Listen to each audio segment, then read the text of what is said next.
If you go through the punt, Joey punted the ball great. I think we covered pretty good. Marquette did a great job. We had one issue with protection that luckily Joey got it off. I think our kickoff coverage was good.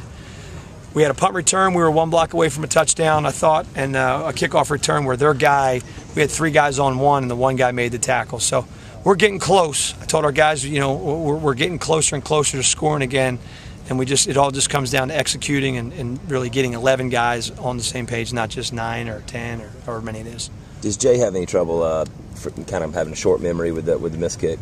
Yeah, I don't think Jay's even thought about that. I mean, it was another long one. I think he missed it right off the foot. He kind of came across it a little bit, and you know, it goes back to his fundamentals. He made the first 2 long ones because his fundamentals were solid, and I think he just got out of whack a little bit on that one. How much Bruce done so far this year?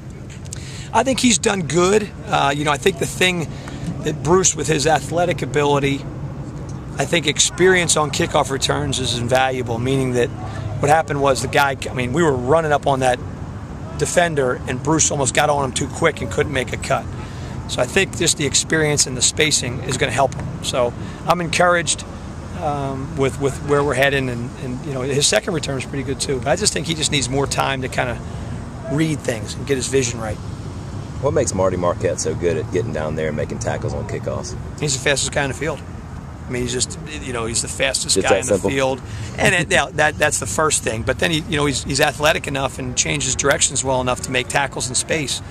But you know, the biggest thing is you need speed, and at this level, a guy like him is really hard to block. And teams have been scheming him to try to get him blocked early, and we're having to scheme some stuff to be able to get him down there. So he's done a great job. Right now, he's our points leader, meaning he's our most productive special teams player through 4 games.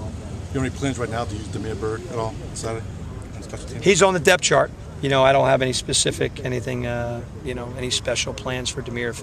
If through the week he is a guy that we think we might could help us, there may be something we do with him. I think their kickoff coverage team is one of the best in the SEC. What do they do? He's got 15 touchbacks.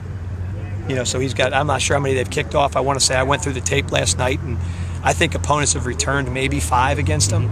So he's kicking the ball like 8 yards out of the back of the end zone. I mean, Jay's done a nice job for us, but for example, 3 of Jay's 20 kickoffs are touchbacks. I think this guy's got 15.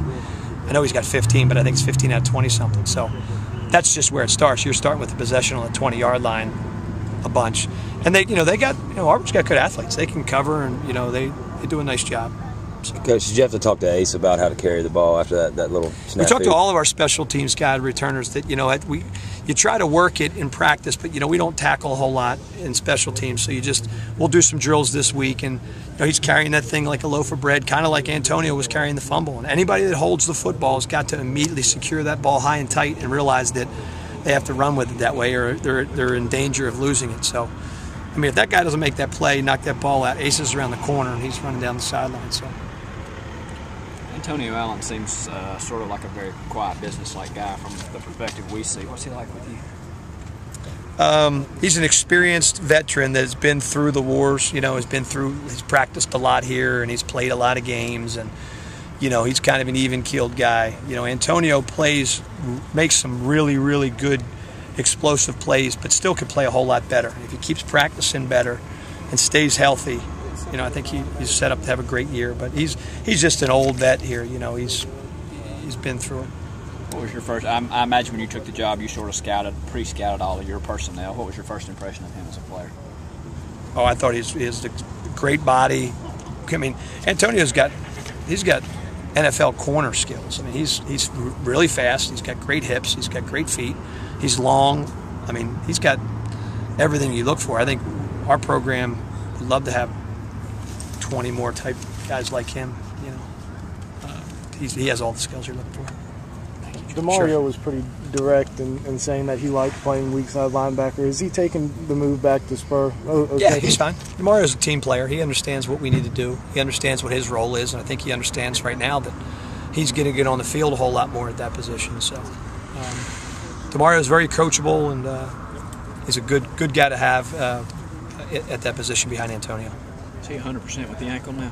Yeah, I think both of those guys are fine. I mean, the age-old saying, nobody's 100% after 4 games, and these kids are beat up and banged up. I'm not 100%. My back's killing me, so we're all at that point.